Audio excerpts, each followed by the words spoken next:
Thanks for joining. I don't know which gathering. I think it's our fourth time, I'm assuming. So this is lecture 4. That's right. We will wait just like every day, just maybe for the first few minutes before we get started. And while we are waiting, if anybody on their screens want to show things that they've been building and making, and they want to wave it around, we can then zoom them. You know, without words, what can we say? If anybody has been doing the homework for breaking some of these RDTs, you can shake those around. There was one actually someone mentioned about licking rocks to see if they're fossils, and I have something that looks like a fossil here, and I haven't yet licked it, but maybe I should. You should try it. It's supposed to be slightly sticky. Is that what it was? Huh. I think it said it's supposed to be more porous. So I guess we'll. Okay, try it. Okay, so that's. And try the rock part. Oh, interesting. Can you tell the difference? It does feel marginally stickier. We'll see. I wonder.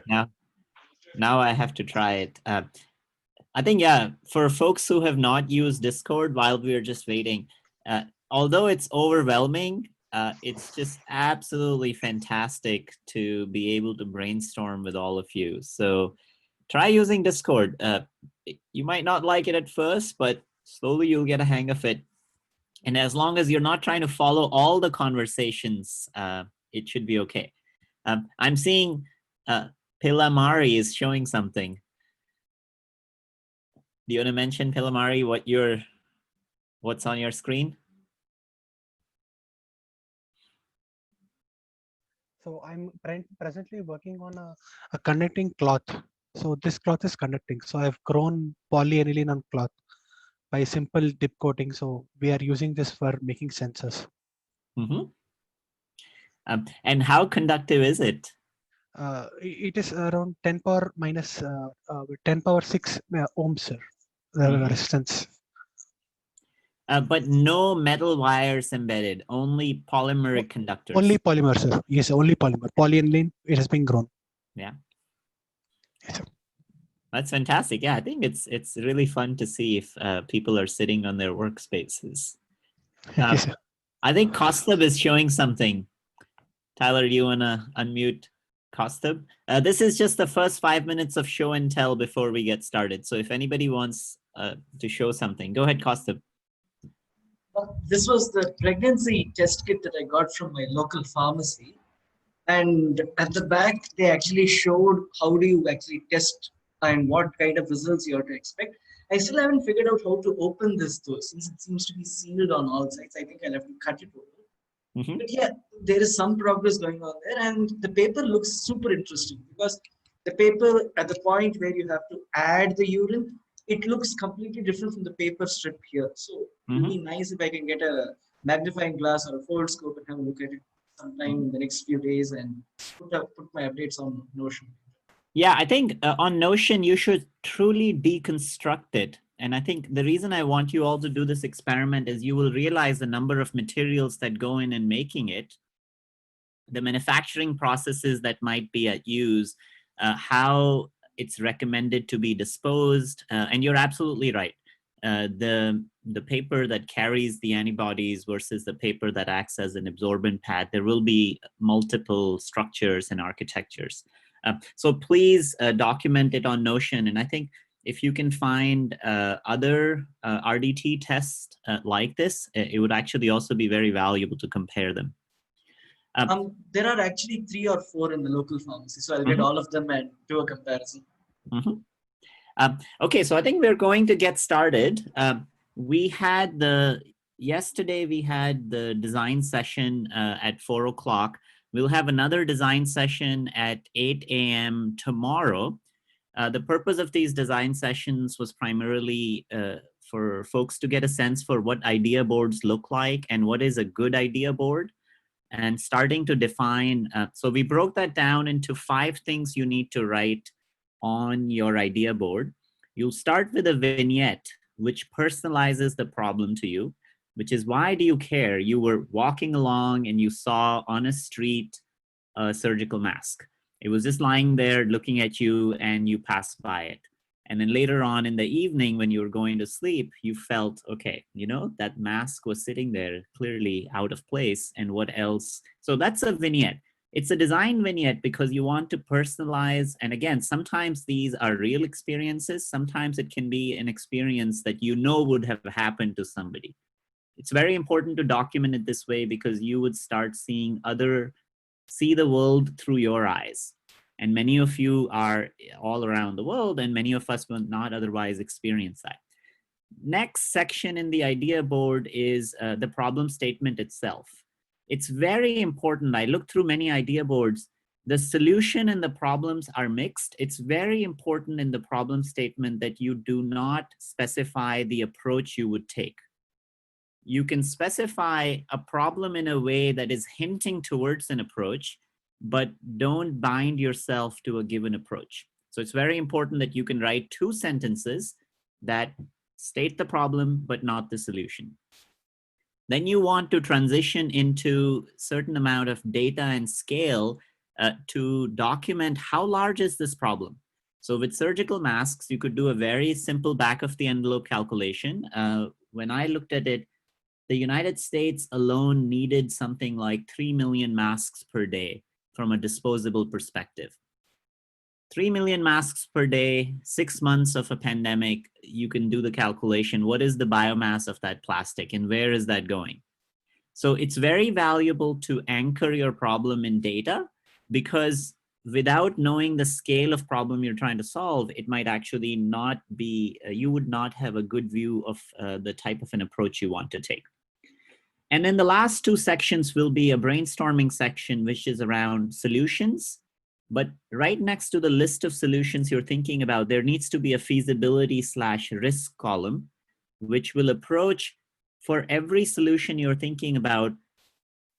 What would be the first thing you would do with pencil and paper? The first thread that you can rule out that I know because of this reason, this idea doesn't work out.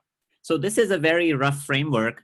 You know, this doesn't have to be exactly like this, but I would love to see for all idea boards by Friday for us to have created this framework. And we will practice this. So anybody who wants to practice this skill, come for the Friday morning session, and we will try to essentially run this live, which is what we did yesterday.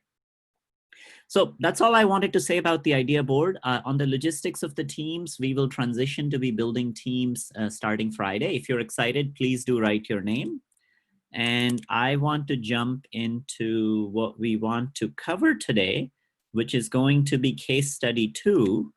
And since I'm going to share my screen, since last time it worked fairly well to have, you know, describe a certain space of ideas without mentioning or telling anybody why we are choosing this. You know, we just worked with paper, and later on we looked at how that was useful. So I think today we are just going to think about compliant design / flexures. And one way you can think of this is going to be the second of the 2 case studies are going to be on mechanics. This is the second one. We will now start moving things. Up till now, we've been thinking about static structures. We've been thinking about design from a perspective of what shape and form you can take, but function is dependent on movement and precision. So this would be the 2 series of lectures on precision machine design, essentially. And I think I was quite inspired also. Some of you on your Notion page predicted this, and some origamis that people have built actually have moving parts. And I was particularly inspired by this bouncing origami. I will have to find that video and I'll post that on Discord. It's a beautiful spring somebody had made out of a piece of paper. So with that note, I want to begin, and what we'll end up doing is do this in the context of discussion. There will be a few experiments. I will let you know if we need something along the way. I'm also just going to start my timer so I have an intuition for time. So before I start, I want to mention this. This was a question that was brought up by someone in the design review, which is how quickly should you commit to ideas? And this is a classic way of thinking called the controversy of system design, in which ideally with as design progresses and you start making commitment, you start freezing. But at that same time, of course, the uncertainty is starting to decrease. But on the other hand, now you have committed to a path. So for the first couple of weeks, it's perfectly okay if your certainty of which direction you're going is actually low. If this curve is too sharp, you will find yourself bouncing back and forth. And it's perfectly okay. I just want to recognize the fact that if some of us are feeling lost, we're feeling lost for the right reasons because you're just starting to grasp what the problem that you're trying to solve. So don't worry about it too much. Okay, so let's dive into a little bit of history. And I think I am very excited if some of you have experienced this history more than I have. I would love for folks to chime in because I know several people that are on the call right now would have a lot more to say about many of these things. But I want to start with Cavendish. The reason I chose to talk about Cavendish per se is, to me, much of what we think about from a frugal science perspective and what can be done boils down to, if you look at the history of scientific instruments. So of course, Cavendish was known for demonstrating the idea of the gravitational law, but there was at the heart of his measurement something very special, which is what we will talk about quite a lot. And this figure is borrowed from the 1798 paper by Henry Cavendish, which talks about experiments to determine the density of Earth. Now, he is making a very simple tabletop experiment to demonstrate in around 1790.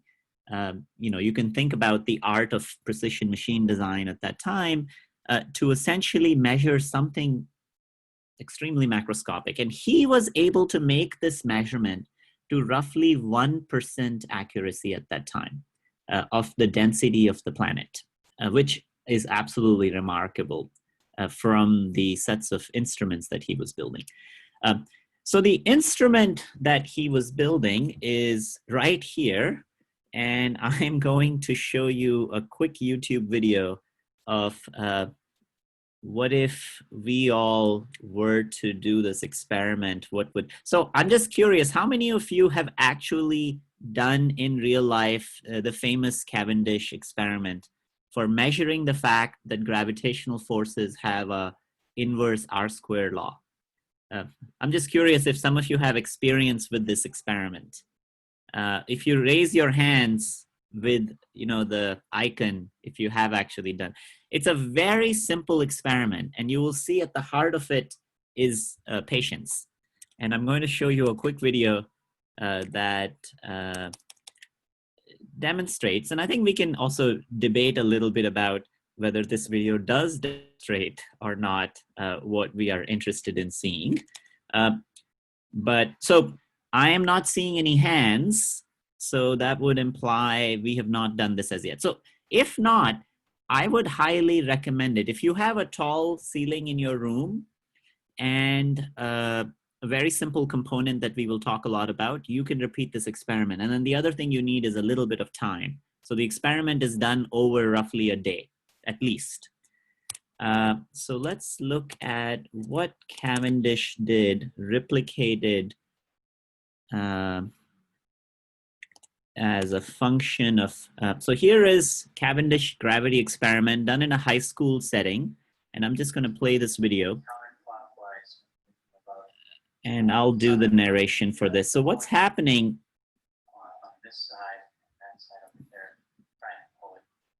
So what's happening is there is a ruler. There is a wire that this ruler is hanging over. You can see it roughly right there. And there is some mass. And let me just stop it for a second. And the gentleman here has left this ruler hanging for at least 24 hours. So I'm just curious if you start thinking about why would you hang something like this for 24 hours? Of course, now you see what just happened. He added these bowling balls to the side, and you noticed that this hanging apparatus twisted in the orientation that you would think should have twisted. So I'll just play that one more time. And unfortunately, videos play really terribly on Zoom. So firstly, it did predict, it did what we had thought it would do, which is if the objects and the masses that are bound to this are truly attracted, first of all, it is done in a horizontal plane. So gravity is being canceled out because all of the gravity is just downward. So we're really interested in horizontal forces. And you end up hanging this for a while because you want to stabilize this. And ideally, it is a bad idea for this person to be there and talking physically. You want to close the room. You want to find a closet in which nobody comes, and you put your camera and you walk away. And you're seeing, and then of course there is drift. This drift is air drift. This could be the torsion that was pre-built in this hanging wire. But what I find remarkable is with objects that are just accessible to us, you can see something quite remarkable. And the only way to convince yourself would be is for you to do this experiment yourself. Because I think otherwise, the aha moment for this would actually be gone. And think a little bit about why you need to hang this wire for a long while. But I'm going to share what happened after this discovery of what Cavendish did. After Cavendish did this experiment, something really interesting happened. So first of all, Cavendish's original paper actually talks about this quite a lot. But at that same time, when we were trying to figure out the laws of gravitation, we were also trying to figure out the laws of electrostatic attraction, the laws of charge that we associate with Coulomb. Coulomb knew about Cavendish's work, and at that time, most people, just because the gravitational laws, were starting to be established, there was more data, there was no data on Coulomb. Cavendish himself argued that charges might also have this exact same relationship. And now this is very interesting. There was no experimental evidence at that time that charges would also behave the same way, but just and I don't know whether to say whether Cavendish got lucky here, but there was an immense amount of desire to be able to also measure attraction in charges. And that's what led Coulomb to do this. And now Coulomb did this in a much more, in a framework which was very interesting. So Coulomb was in the military, and he had been studying torsions on wires. And he made an observation which is essential to our experiment, which is if you take a wire, and we are going to try making a wire, you should go find a wire and hang something to the bottom. But he made a very interesting observation. From the mechanics of wires, the way it works out, that if you have a wire with, say, a diameter D, the length of the wire is L, and W here could correspond to, some kind of a torsional elastic modulus for this wire. The twist, which is the angle at which the wire would twist, which is alpha, is both linearly proportional to this torque and simultaneously, as you can see, is inversely proportional to L. Hence, you can make a very long wire. And Coulomb had this insight that I should be able to measure arbitrarily small forces with a system like this if I do two things. If my wire is long enough and if the wire is thin enough. That was the key insight. And because this relationship is linear, you have a good chance. The other thing that you can, of course, do, which Coulomb did much better than Cavendish, is that he built a telescope and sort of these sets of objects. He confined these. Cavendish also did not measure the rotation while being in the room. He was measuring them outside. But you can also associate and remove all the air. And so what we're going to do is a very simple experiment. I want you to just see if you can find a wire around yourself or a simple fiber and hang something under it. So and I'm going to show you a trick today of how to make nanometer scale wires with something called a glue gun. So I'm going to mount this. Some of you have this around you, please go bring it. It's going to be a very useful exercise. So if you have a glue gun, and some of you, if you don't know what this is called a glue gun. It heats up at the front and it essentially makes a glue. There is a little cartridge that you put in.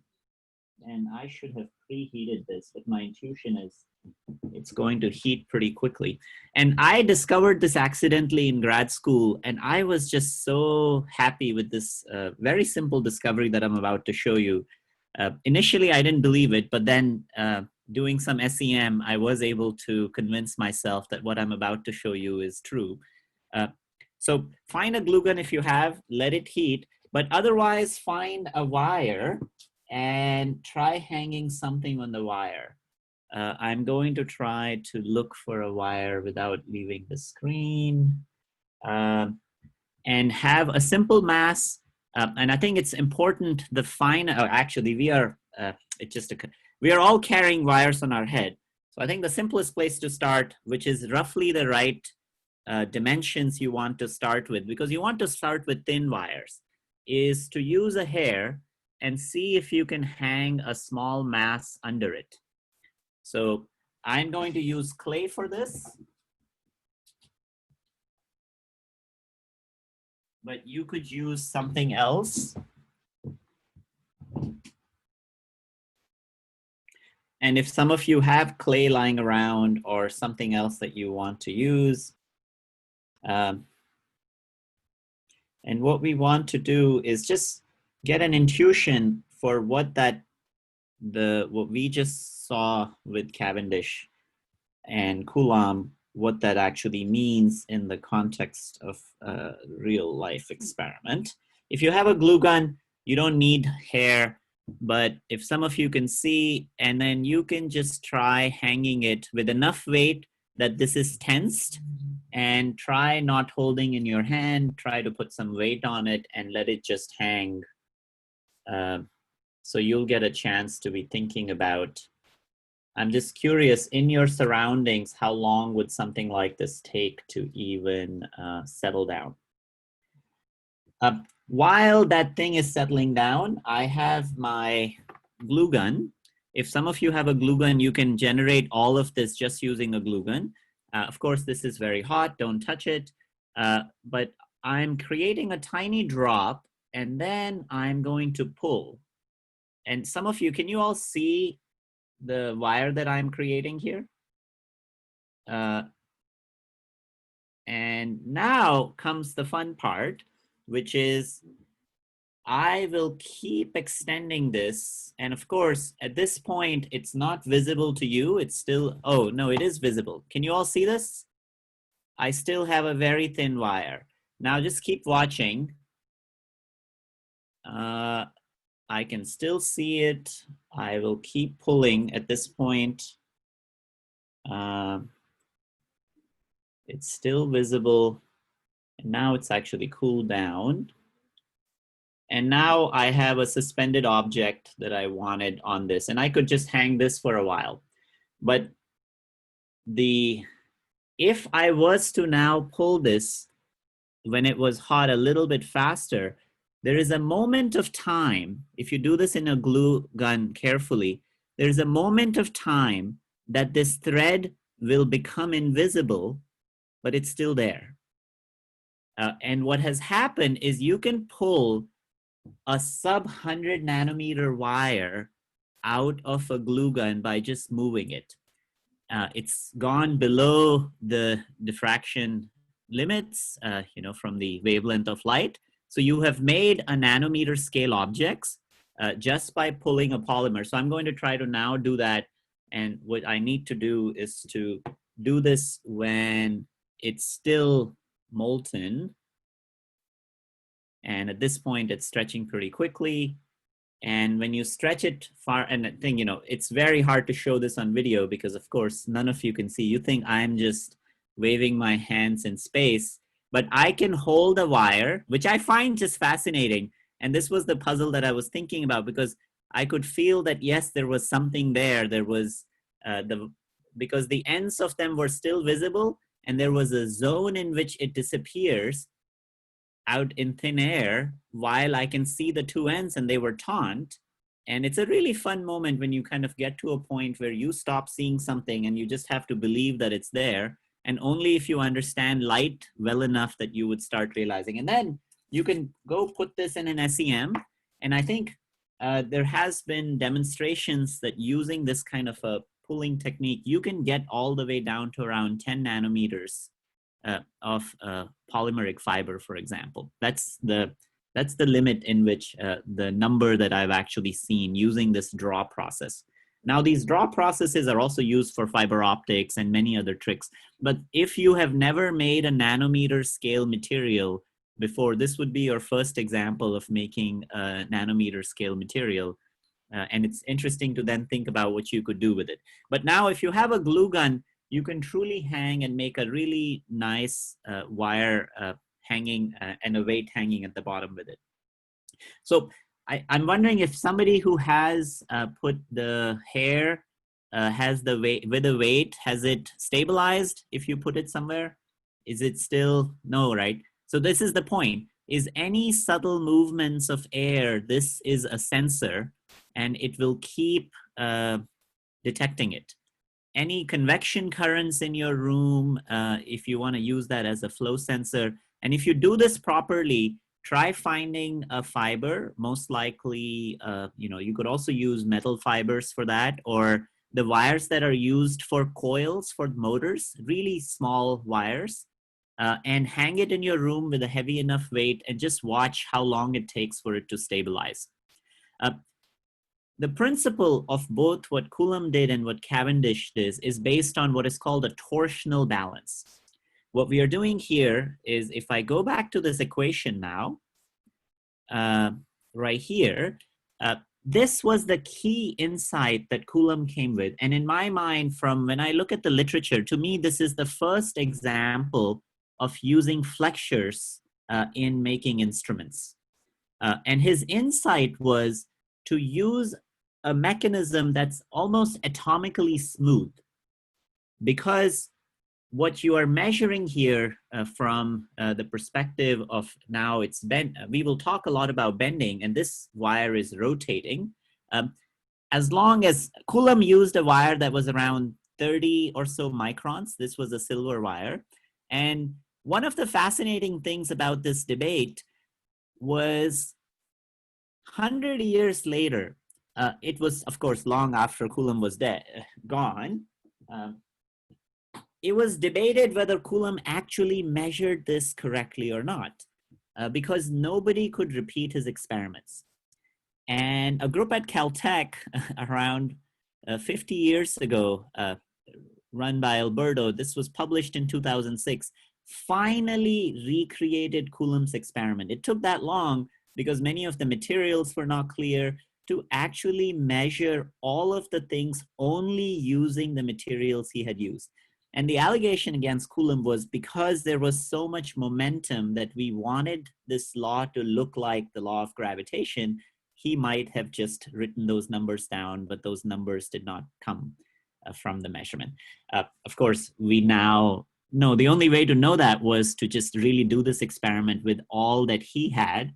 There were some fascinating materials used, but I think with silver wire, the Caltech group demonstrated that you can do everything, and all the numbers from Coulomb's paper checks out, and you can actually build this. It's a very nice paper. If some of you are thinking about torsional balances and flexures, I like this paper because I have always felt that these torsional balances might have many other uses, especially if some of you are thinking about seismographs and many other instruments like that, to be thinking, could you shrink these types of instruments in a manner that might not have been done before? Torsional balances are out of fashion now. It's almost impossible for you to even find them, but it is a very interesting instrument because if you now combine an idea that you can put an optical lever on it where you can attach a tiny mirror, you can measure deflections at a remarkable precision, which is very interesting. But at the heart of this is this equation and this realization that you can operate in the linear regime of this equation and hence build an arbitrarily sensitive instrument because you can keep increasing the length. I'm going to jump back now to the history of flexures themselves. So I really like torsional balances. If you can find a torsional balance in your, old relics of your labs, try to dig one up. It's quite remarkable. And of course, you will also appreciate what it takes to make a precision instrument at that time. The second challenge that led to the development of the field of flexures and compliance, which is what we will talk about, was the idea or a challenge of the reproduction of diffraction gratings. And at this point, I want to pause and I have an intuition. So I'm going to put someone on the call on the spot. Fabian, I'm just wondering if there are historic anecdotes that you might know about the history of making diffraction gratings. Because one of the challenge, of course, diffraction gratings are remarkable objects. They've been used for making precision measurements for a long while. But prior to the field of lithography, diffraction gratings were made by scoring. So you needed a precision instrument that could move a known displacement very, very precisely over long periods of time for a diffraction grating to be stable. So Fabian, I'm just curious, prior to lithography, do you have any anecdotes or just when you were, Tyler, could you unmute Fabian for a second? Prior to lithography, do you have any anecdotes on the historical side of sort of how were diffraction gratings made in your times? Myself, there we go. Tyler. Yeah. There you go. I'm sorry for putting you on the spot. I should have mentioned it to you, but I knew that you would have something to contribute on this. Well, first of all, the torsional balance. In our freshman undergraduate class, to measure small currents, we used the quartz galvanometer. You mentioned putting a mirror on the torsional balance. I think there were quartz fibers they used because like you pulled the glue, you can also pull glass to very fine dimensions. Diffraction gratings were made with a ruling engine. The only time I saw one was when I visited Hitachi in Japan in 1986. And they were still using a ruling engine, even though I was there consulting with them on lithography. Because,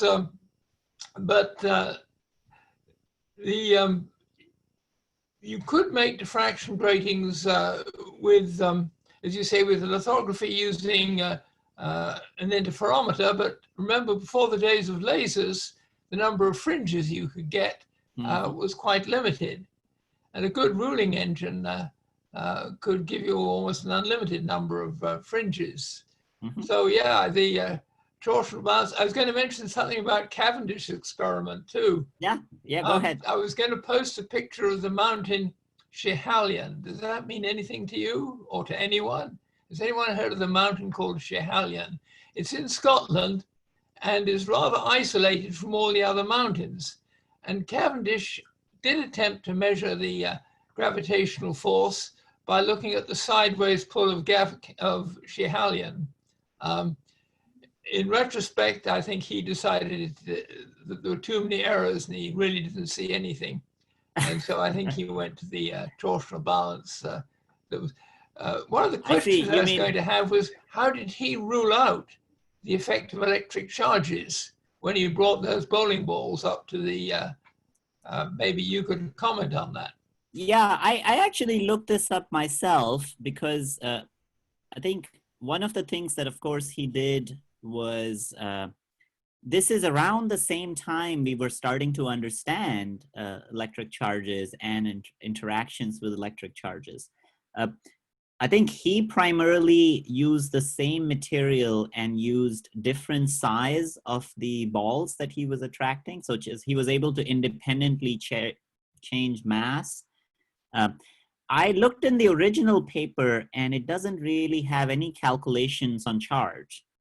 And primarily at that time, I think post that paper, there are several writings that Cavendish has written which talk a lot about this, proposing this idea that charge might behave the same way with primarily just intuition. And I think to my mind, Coulomb read those papers, but Coulomb entered this field really as somebody who studied wires. He was at the heart and he understood the torsional balance better than anybody else. Coulomb, on the other hand, did a lot of control experiments in trying to get different kinds of charges on. But I haven't seen in the original paper too much on removing the impact of charge. And you could imagine if there was certain sizes, certain surfaces, certain materials, he could have tried to rule those out. But I think on going back to the ruling engines, I'm very happy I mentioned it to you because I have only seen pictures of these machines, but I've never actually seen one of these machines. And in my mind, in 1906, when the first ruling engines were made, because we needed such precision, is really the origin of compliant mechanisms, which we will talk about, and you will see how far we have come from trying to tackle that problem to where we stand today, where literally we can print functional machines. And I'll mention why this in the context of frugal science, why we're spending so much time on these ideas. But at the heart of it was not somebody trying to invent compliant mechanisms. At the heart of it was somebody trying to make something better than anybody else had made before. So whenever you are looking at problems, you can always think about, as you're framing your problem, if the problem statement is written well enough, you will actually find completely new ways and new solutions around it. So there is a beautiful paper by Harrison in 1950 that really talks about the history of ruling engines. And the only pictures that I can find are these grainy pictures, but seemingly these are ruling engines that are literally drawing diamond tips on surfaces, but moving the tip at a known distance very precisely to get finer and finer grooves. From this history comes what we will now talk about, sort of the modern technology of compliant mechanisms, which is almost an infinite variety of very creative ideas that turn multi-component objects into monoliths. So the difference between, and just from a definition perspective, the way you should think about a compliant mechanism is if you're trying to design something, and maybe that's actually clear in this picture. The picture I want to show is right here. So there are two objects right there. On the left is a vise, which is made out of multiple parts, has multiple degrees of freedom, has certain constraints, but also has certain joints. And on the bottom is a single piece of plastic that potentially maps the same input-output functions. So you should think of compliant mechanisms as monolithic structures that can transform your inputs to the desired outputs in a manner that it is done with primarily using hinges. And we will talk about these hinges quite a lot. And of course, the reason we are interested in this as a class is the monolithic nature of this entire operation, both from a fabrication perspective, but from a perspective of design and from a perspective of weight and cost associated with a mechanism that you can make the cost associated with assembly of these. And it's almost infinite amount of creative designs that have been created around these objects. So you can look at these shapes, and in this first lecture, we won't be able to do justice to even have us really parse through all these shapes, but I want you to just intuitively spend a few seconds, choose any one of these mechanisms of your choice, and try to, in your head, understand that why, if the red arrows are the inputs and the green arrows are the output. And I'm just curious, from your intuition, can you infer which direction something would move? So, you know, for people who want to follow through here, you can look at this. If you are to pull this, these are all thin elastic beams. Intuitively, what you should be able to tell yourself is that if I was to pull this down, these two things would go inwards. But again, now we go back to, we go back to a structure like this, which is what we call compound flexures. I mean, of course, the basic principle of this idea is if you have a beam and if you're going to press or push it, you bend that beam, and it constrains the degree of freedom that it only has a degree of freedom in this axis, but not too much in this axis. And we'll talk about these constraints in a second. But I'm just curious if some of you can intuitively get a sense for these sets of shapes. Now, the interesting aspect, and which is the harder challenge here, really comes from how do you design these mechanisms? You know, how much of this is creativity and how much of this is purely rigorously walking through a number of steps to actually come up with your own compliant mechanisms. And we'll spend a lot of time in the class today trying to decipher this. And then I'll run another session, which will be a much more of a practical one where each one of us will design a compliant mechanism. So you can do this not just for linear, you can do these in a rotational degree of freedom as well. You can do these for curvilinear objects. Many of these objects do not have to be planar in any manner.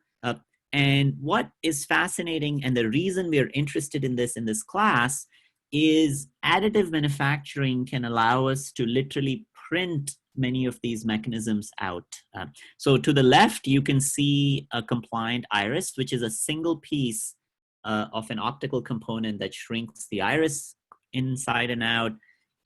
There is a very famous kind of a design. I mean, Disney does a lot of work on compliant mechanisms. And very recently, this is a very recent paper.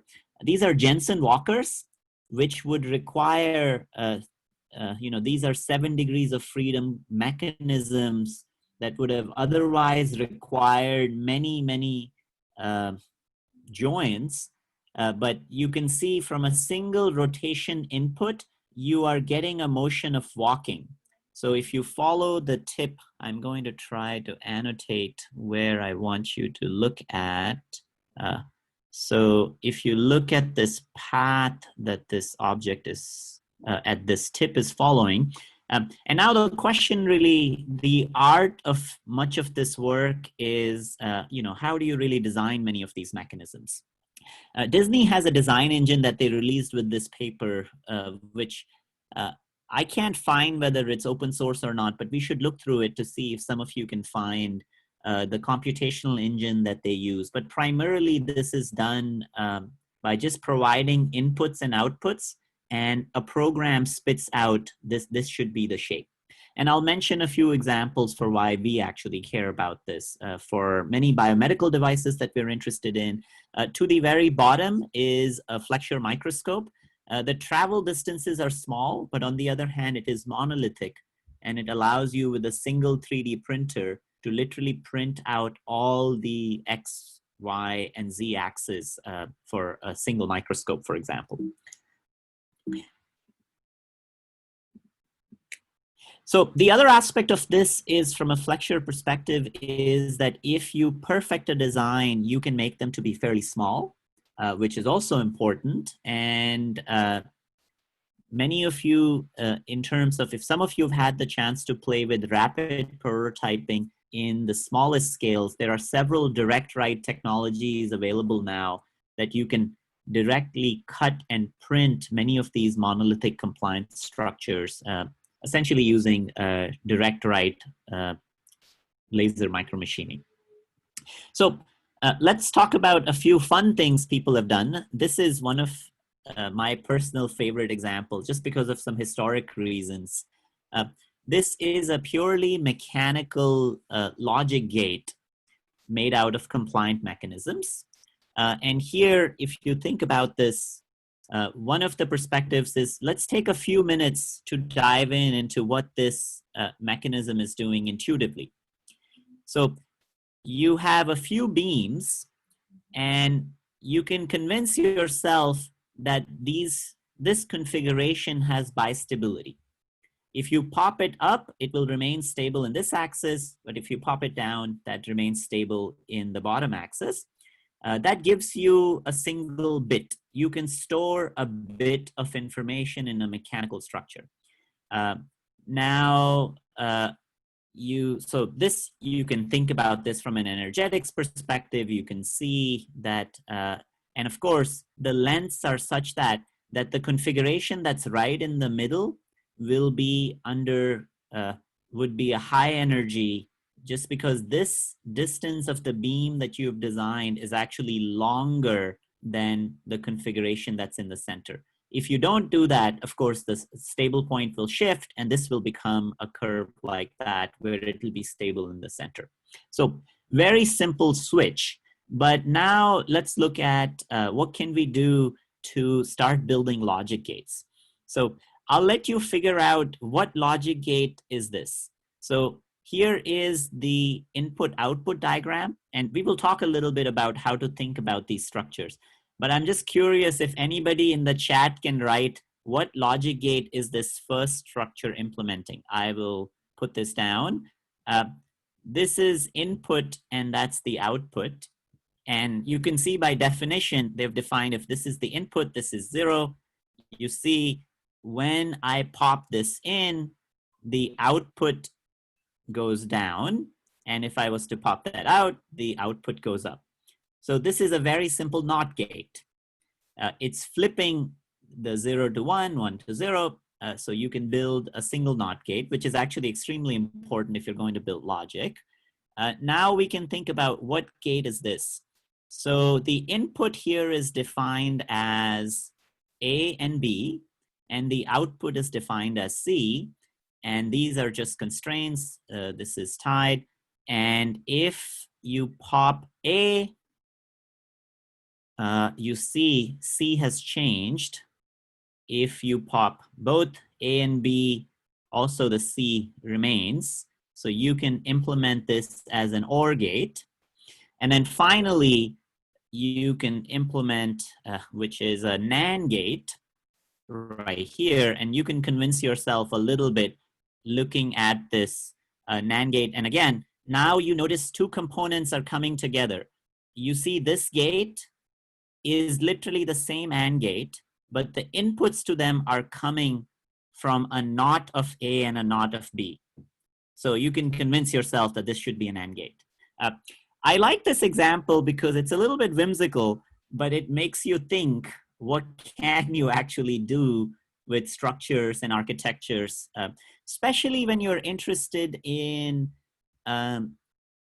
transcribing, if you're thinking about certain sets of functionality that you would like to add to an object, but not use the classic kinds of components. So one of the exercises that we will do in the Notion, and you can all read this paper as well, but this is not the only way to implement logic in Flexures, and it would actually be really fun for some of you to think about certain other mechanisms. And there is one open source project that is running on this. It's a couple years old. There are no contributors on it, but this is now thinking about signal processing using mechanical structures. So what you're looking at is to the very left, mechanical input, which is coming in essentially as vibrations. Then there are several sets of things that are implemented in this structure. And much of that circuit is then done in these two plates that are two different compliant mechanisms that are then anchored together. I like this approach as well because then you can start building three-dimensional compliant structures purely using two-dimensional manufacturing. Something fairly simple that you can print on your own. Try playing with this if some of you are interested. This project is on GitHub and you can find these sets of designs, but it's very valuable to sort of come up with your own logic schemes for this. So let's jump to why are we thinking about these ideas? The reason we are thinking about these ideas is, ironically, what I find really puzzling is flexures and compliant mechanisms have tremendously changed the field of robotics. It's very hard to find robots and especially instruments in industry that don't use compliant mechanisms. But the same reasons that they are good there, they're also very valuable in many fields in biomedical instruments and also in prosthetics. So for example, if you were to think about the most commonly used prosthetic in the world right now is this hook. It really is not, the reason is not just the fact that it is low cost, it is actually because that these hooks are far more functional than any of these fancy, more complex, high degree of freedom prosthetics. Because often enough, we forget about function and we're trying to build something that looks and feels like a hand, but it doesn't work like a hand. And then of course, we are talking about $100,000 prosthetics on the right and something like, you know, a couple $100 on the left. You know, there is hundreds of millions of people that use prosthetics around the world. And I know some of you have thought about prosthetics and mentioned that, but the kind of sophistication and design that we can bring in these sets of parts, and especially the principles that you can apply to provide more degrees of freedom would be absolutely tremendous. But much of this remains a completely open field in the sense that I haven't actually seen low-cost compliant mechanisms getting out there to people as yet. So this is also one reason I thought it would be valuable. The other aspect of this is, biomedical instruments themselves. Although they use, in stents is one of the most important example of compliant mechanisms. But one of the challenges with many biomedical instruments is manufacturing. You have more number of manufactured parts. It adds to the complexity of the entire scale. And thinking a little bit about, so as a homework exercise, some of you should think about what is a common biomedically used instrument or a device that I could convert completely using a compliant mechanism. These could be things in surgical instruments. You could think about how surgical instruments actually have a huge shortage and there are certain challenges of sterility. You could think about it in the context of measurements that are made, lots of optical measurements that are made in medical devices. But it would be valuable for you to think, where can I apply this approach? So I'll just briefly mention how I got into compliant mechanism and what my introduction to this field was. And what we will do is I will touch upon a very simple sets of ideas of what framework we will use, but I'll use another lecture on the Teach Me Anything to really do this on CAD, where we will try to design a few sets of mechanisms. So if some of you have not seen this book, much of what I learned for compliant mechanisms and machine design is from this book. It's called Precision Machine Design by Alex Slocum at MIT. I highly recommend this book. I've really enjoyed. It's on my shelf often enough, and it's my to-go guide many a times when I'm trying to figure out, has somebody else figured out a mechanism associated with this? And in graduate school, the primary reason I got excited about precision machine design and compliant mechanisms is this picture in the middle. This was a 6 degree of freedom stage that we built primarily using compliant mechanisms. And it was essentially to try to do what is being done on the very left. If you can see, this is the classic Stewart platforms that can allow you to do manipulations, but of course require tons of actuators, tons of parts and assembly, and you can't shrink it. And what we were trying to do at this point was trying to build this system like this 6 degrees of freedom, but inside a SEM, so we could manipulate things. And of course, size was very important. And the common way to break this down, if you think about it, is you can see there are certain linear actuators in this system, and then there are certain planar actuators, and all of them combine together to make this. This is something that you can design in CAD as long as you work with CAD before. And I'll just also mention it's fairly simple to manufacture these types of objects, and I'll talk about manufacturing in a little bit. So let's dive into some very, very basic principles about compliant mechanisms. The first thing that we are trying to understand here, which is what compliant mechanisms can and cannot do. So this is essentially the Euler-Bernoulli's equation. If you have a very simple beam and you would like to understand from a perspective of as forces are applied to the structure, how would that structure behave? What is the kind of displacement that you could get out of a single beam? Now, this is from, if you linearize this equation, you can fairly easily solve the linear response to this. Most of the time, we end up using CAD tools to be able to understand what this would do in the nonlinear regime. So this is one thing to keep in mind. The other aspect of it, this also sets the limits for compliant mechanisms, which we will talk about in a second. The other aspect of thinking about design and all of the designs that we have discussed so far is asking yourself, how many degrees of freedom are you interested in? And what are the sets of constraints that you're interested in? So when we do this design session, it would be really fun if you have an idea in mind and you've broken it down into what I want to move. So every object, we know this, has 6 degrees of freedom. There are 3 rotational degrees of freedom and 3 translational degrees of freedom. And before you do anything in terms of design, you would pin down to say which of these I want to lock and which of the ones I want them to be available. And the hard part of compliant mechanism design, where creativity comes in, is parasitic nature of compliant designs. Nothing truly is 100% constrained. So even if you designed it to be constrained, there will be errors that will creep in, and what you thought was constrained in a given axis will creep in. So you have to be thinking a little bit about how to cancel those parasitic forces, essentially. In terms of components, the 3 components that we would look at, and I think this is worthwhile to explore when you're thinking about 3D printing, for example, for these, we would use primarily 3 components. One is going to be a notch flexure, a blade flexure, and a pin flexure.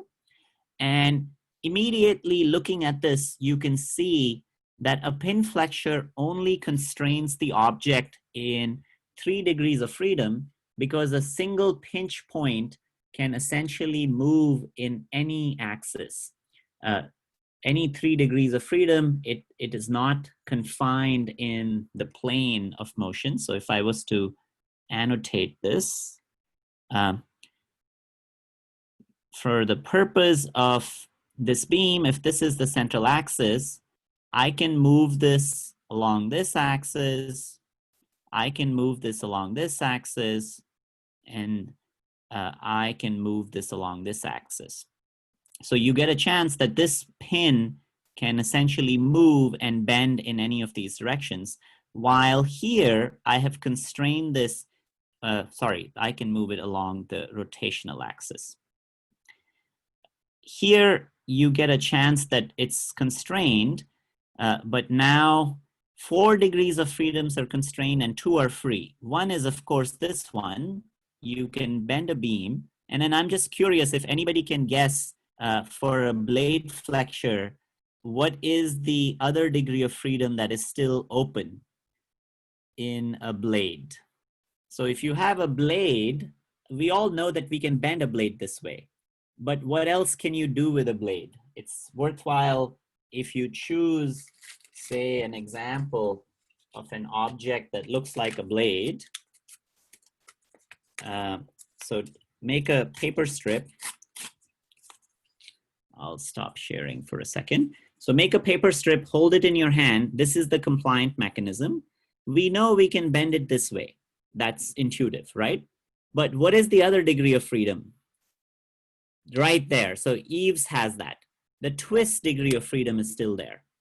And the thicker this gets, so now you can do this with two strips, one that is thinner, and you would immediately see why there is a, so if you do this with two beams, you'll see that the twist is easier as it starts getting thinner. As compared to as you start making it thicker and thicker, you can constrain it. But on the other hand, you might not have an infinite thickness because the mass of your mechanism is starting to increase. So this is really a very simple reason why when you're making your notches, you include that little circle. So now what has happened is if you look right here, just by a very simple change between this and this, you have actually decoupled the twist degree of freedom. Because now, as this starts to thicken, this suppresses that twist, and this is truly 5 degrees of freedom are constrained, and only 1 degree of freedom is available here, which would be the bending in this axis.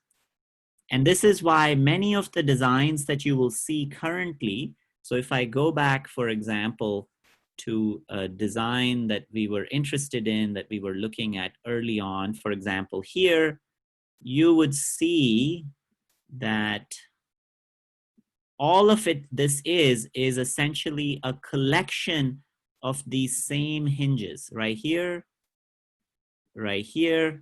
and of course they are compounded, but every one of them is only a single degree of freedom. And then of course, now when you start adding them together, this is a 4-bar mechanism right here, this is another 4-bar mechanism. So the 4-bar mechanism will only allow this rod to go this way. So you can start gaining intuition for this by staring at this picture long enough and ask yourself, if for this object, I was to push this here, which direction would it move? So you can see if the input is put this way, I have compliance in this direction, but much of the majority of the input should move along the axis of, so if I'm looking here and I see there is almost no hinge in this axis. So the displacements here will be small, but all of these are in this plane. So the first displacements that will happen will be around here. And then when the displacements happen around here, these cancel the rotation. And so hence this object will primarily move in this plane, but will not tilt. And you have to convince yourself why this platform will not tilt, but will primarily move in one axis.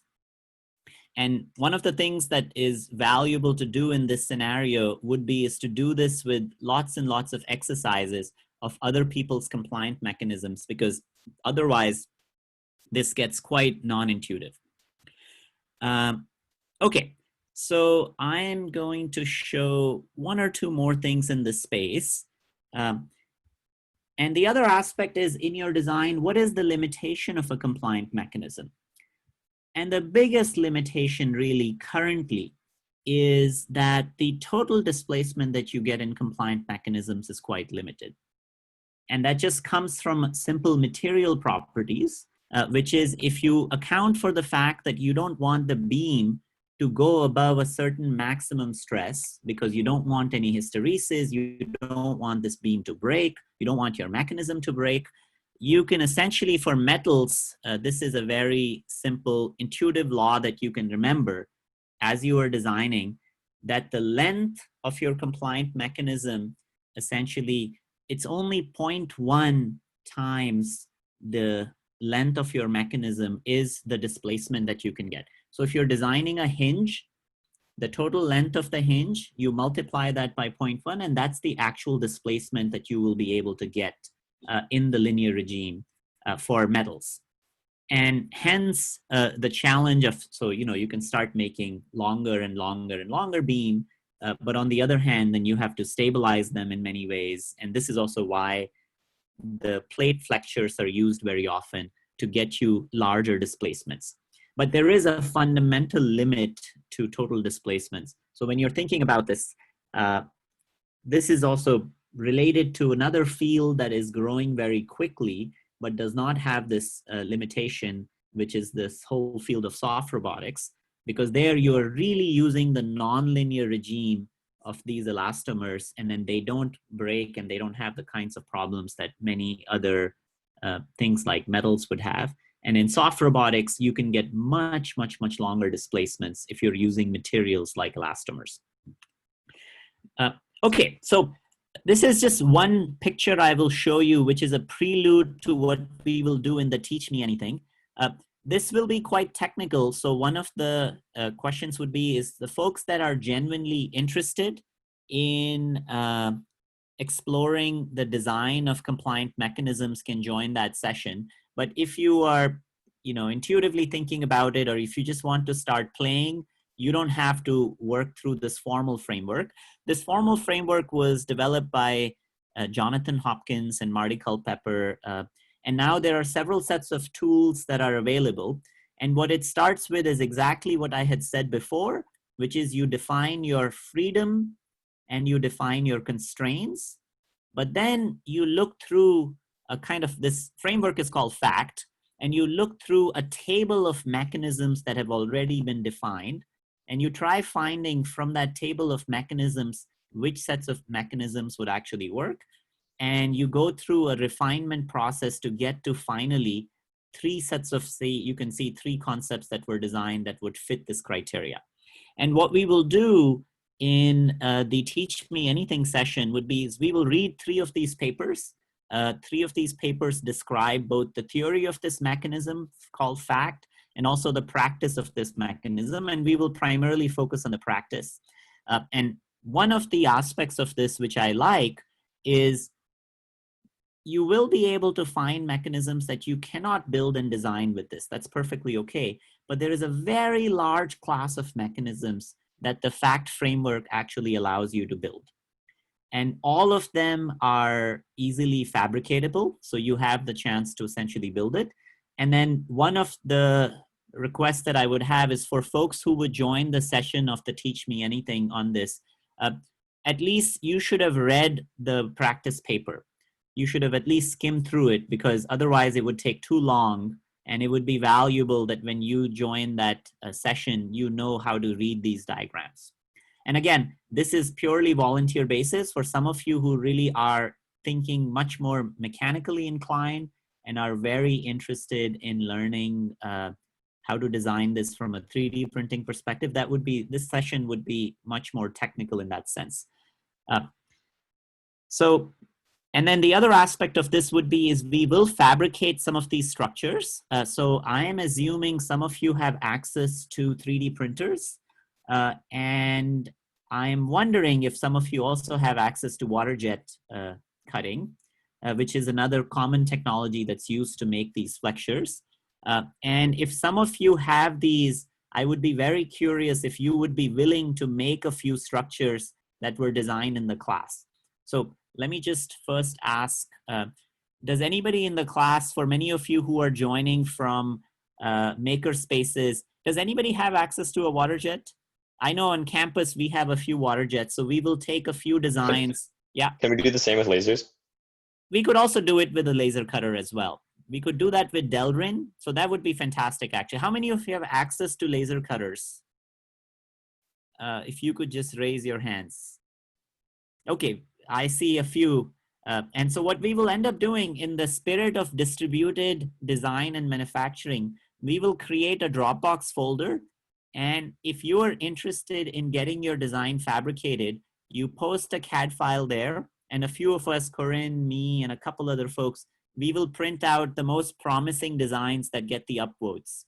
And then we will show that in a couple of classes from now. So you get to decide which designs would be printed. I think we will put a cap on it, but it would actually be really fun for you to see in realization, because the challenging part of Flexures is that they're very non-intuitive. So they don't behave exactly the way that you've designed. And I know in many CAD tools, there is finite element already turned on, so you can get an intuition for how your flexure would behave early on as well. And we will cover both the design and the theory aspect of that in the Teach Me Anything. So I want to take a moment and go back to doing an experiment. Oh, just before I mention this, there is starting to be a growing community of open flexure designs. It's not as extensive as I would like to see. So one of the ideas would be is if we find a few of you are deeply interested in this, we will try to contribute to the open flexure project, for example. There are few flexure designs that are out there, but the library of flexure designs just doesn't exist in the open source community as yet. So it would be valuable to contribute to some of these design contexts as well. And then I want to jump into, in the last 10 minutes, some paradoxes. So we are going to take a little break from what we have done already and go back to a piece of paper again. And I want to connect compliant mechanisms with Kirigami, because many of you have started thinking about Kirigami. I saw many notes on this. So the idea would be is find a piece of paper, and in an ideal case scenario, you want to cut a hole in it, which is a square hole. And I'm going to have a hard time doing this because I want you to do this with a blade without bending the, or actually let's do it here. I'm going to do it with a Post-it note. I want you to cut a square hole in a piece of paper, but try not to bend it too much, which is a little bit tricky. But if you have a scissor, you can first cut a notch. And if you've cut a notch, then you can go ahead and cut a square hole in it.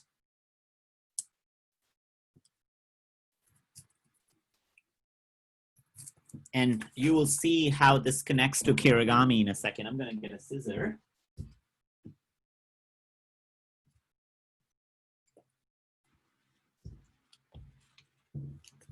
So take a piece of paper and cut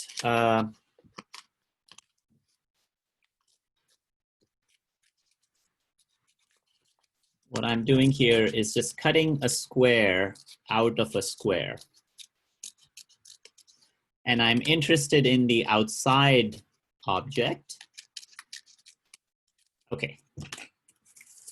So many a times when you have Kirigami structures, you can get something like this. And I just want you to play with it. The moment you play with it, something very interesting happens. I don't know if you all can see this. So I'll play that one more time, right there. As I pull on this, you notice I see a very large out of plane deformation right there. It's a very, very simple structure, but it has a fairly complex deformation, and it doesn't matter which direction you pull on it, it always does the same thing. And you can notice, if some of you look at it, whether you see there is a anti-parallel nature to it, where the twists on one side go in one direction and the other side go in the other direction. And if somebody is creative, now you can imagine this structure cut in a manner. Some of you can change the dimensions.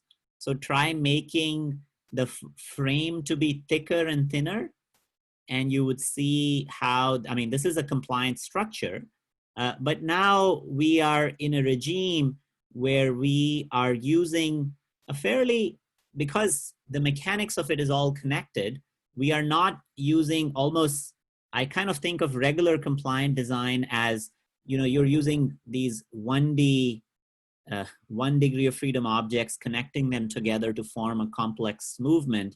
While here is an example that it's a compounded design. And now if you were to do this in a large series, so for example, I can now do this in the context of an array. So you can take this and try this with an array and ask yourself that if this same mechanism is connected together in a different lattice structure, how would that frame behave? So I'm introducing here a fairly complex and a really fascinating idea of just mechanical metamaterials, which is sometimes these sets of materials fairly easy to make. I mean, you can take a laser cutter and cut this, and as you start displacing and applying strain on this structure, you will see that this structure would behave in a certain way. And because the displacements are propagated in a manner that they have both, so you can see here, there are two types. There is the left-right, there is left-left, and then there is left-left again. And the nomenclature here is associated with this, am I pulling this in or out? And whether this is popping up or down. And you can see sometimes it's not always, it doesn't go in the opposite direction. Sometimes you will see it also goes in the same direction. So you can use a simple nomenclature, and as this nomenclature propagates, you can see that the entire object would behave in a fairly complex manner.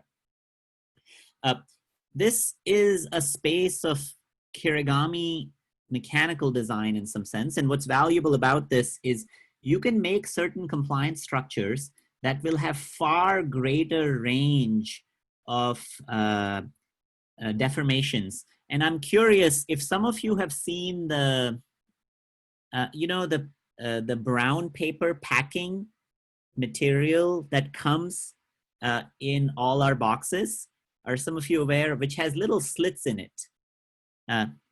Do some of you know what? Yeah, so there is a type of a brown paper that is used in packing, but all it has is just linear slits. You can do that experiment very simply, is if you were to take a piece of paper and now instead of cutting,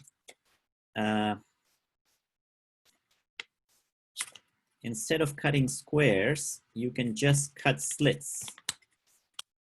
And try finding that primarily they have slits like this, but there are many, many, many slits that are nested together. And it's essentially used very commonly in a packing material. Right there, I think Sonali has something like that. Was this literally a packing material that was just sitting right next to you? That's hilarious that, oh, right there, Alicia also has this. Oh, and Paula also has this. So can you all just show on your screen, try to displace that material and you will see very large deformations. So, you know, many of the things that we were talking about previously were all low deformations, and you will see these extremely large deformations. And of course, this is used in packaging, but it's a very strange mechanical material. You can see that you can stretch it in certain ways, and it's really worthwhile if you find this material, play with it. And of course, this is manufactured in bulk. And this is really where Kirigami and compliant mechanisms meet. And there are no design tools for this. This is really, you have to play with paper, you get an intuition for it, and then you say, I have large displacements that I can implement in large sheets. And it makes me so happy that suddenly you all had that exact material that I had in my imagination. Okay, so I'm going to end with a paradox. It's only just a couple more minutes left. So I want to mention something about some very strange compliant mechanisms that you can imagine. These are called non-Euclidean springs. And one of the ideas around this is that why stay with just a flat sheet? And if you were to go back, so I'm going to go outside and pick a flower. I need to explain what Euclidean shapes and non-Euclidean shapes are. So just give me 1 second.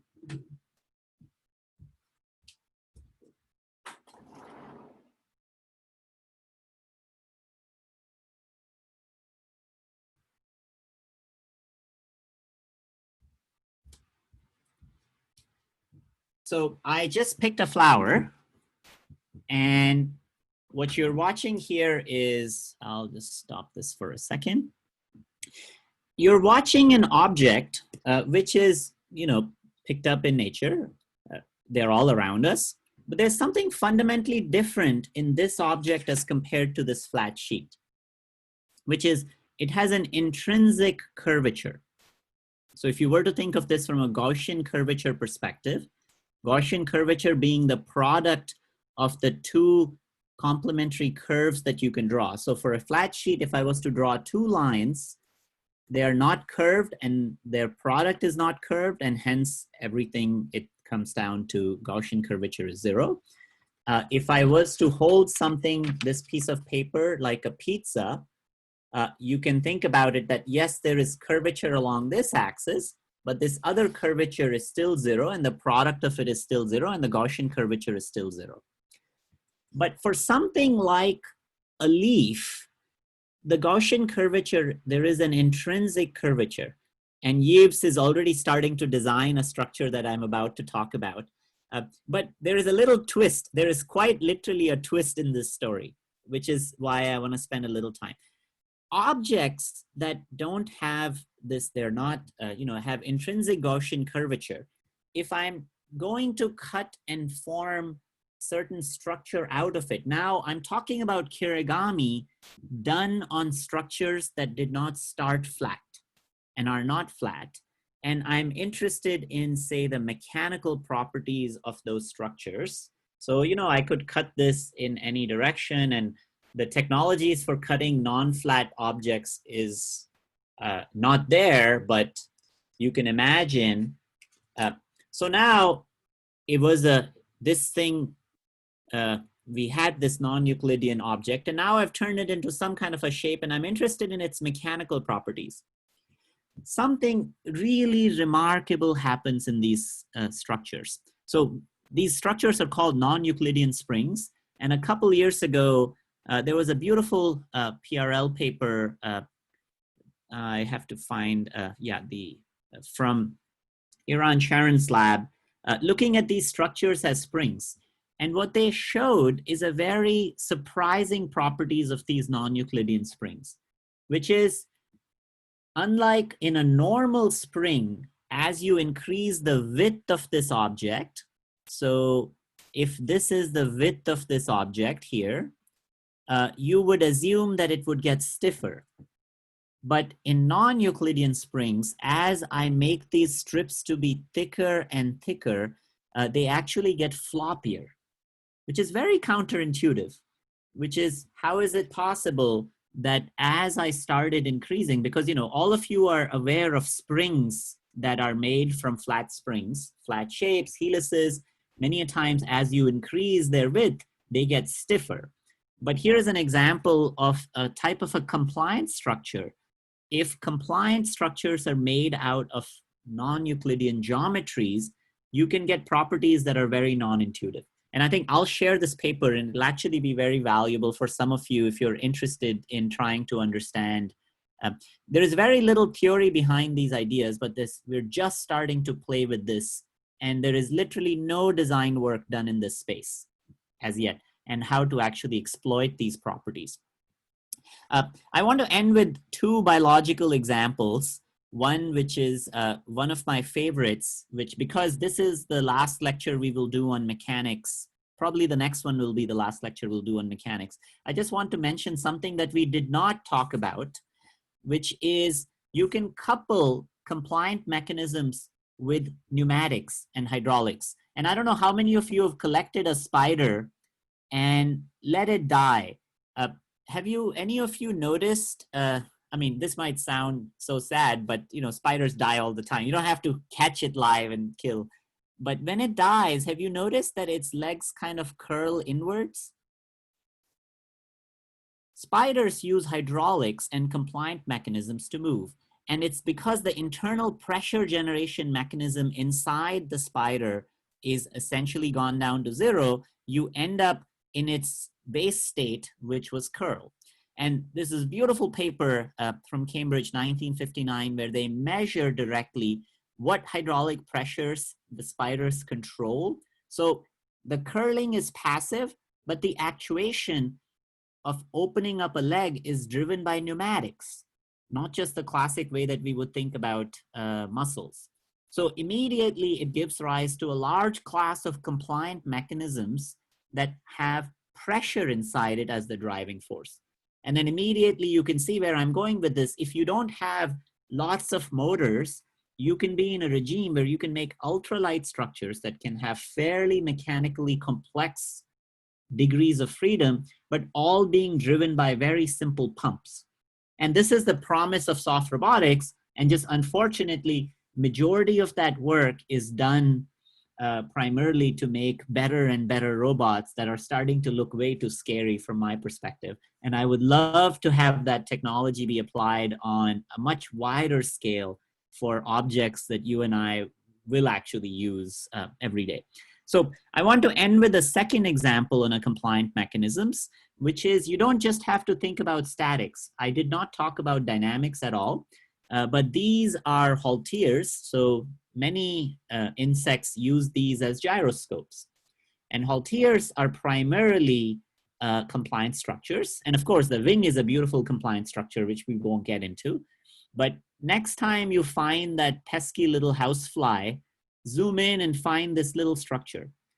It's a mass with a ball attached to it, very much like how Fabian was describing, that you can take a glass bead and pull glass into a fiber and a bead, and you can literally make a gyroscope. You can measure accelerations. There are some beautiful papers on making a very low cost 6 degree of freedom accelerometer, primarily using literally nothing than just 2 cents of glass. And the mechanics of it is absolutely beautiful. These are incredible dynamic range. And of course, they are used every day to balance flight in all kinds of insects. So we mostly focused on statics, but dynamics is where this gets very, very interesting, because then you are in the resonant mode of these structures.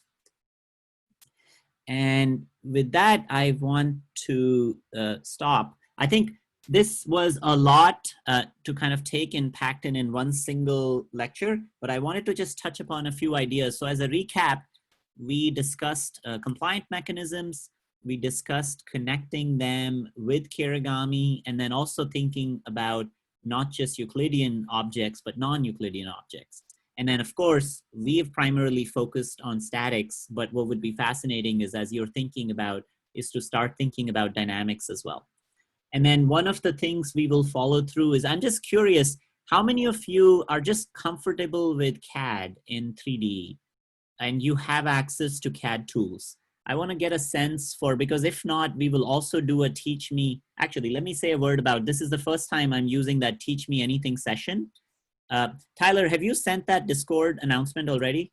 Yes, so Teach Me Anything is officially launched, but I think if you could give a quick recap.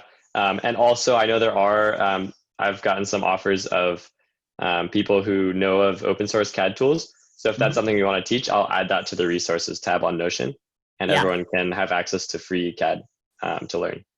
So a couple points there. Teach Me Anything is an unofficial side of this class, which is on Discord, a channel. You can come in there and say, hey, I happen to know how to polish glass perfectly, or I happen to know how to design in CAD, or I am an origami artist. I'm a juggler for that matter. And you can just post that on Discord. And if you can say, if X number of people join in, we will just run a session on Discord where for half an hour or so, you would teach that skill. This will all be run, organically by all of you. There are already a few sessions that are starting to be planned. I will run a Teach Me Anything session associated with compliant design. If somebody wants to run a very simple thing on Tinkercad or Fusion 360, which is accessible to many people as educational licenses, you should prop that open. And I think what would be valuable is just going back again to the principle of this class is we are all collaborators. So we're trying to learn from each other. And it would be very valuable if there is a skill that you've always felt that I really want to learn, like, oh, I want to learn how to purify enzymes. Post it there and see if somebody jumps in and shares that skill with you. It only works if you are essentially, you're contributing as much as you're gaining out of that.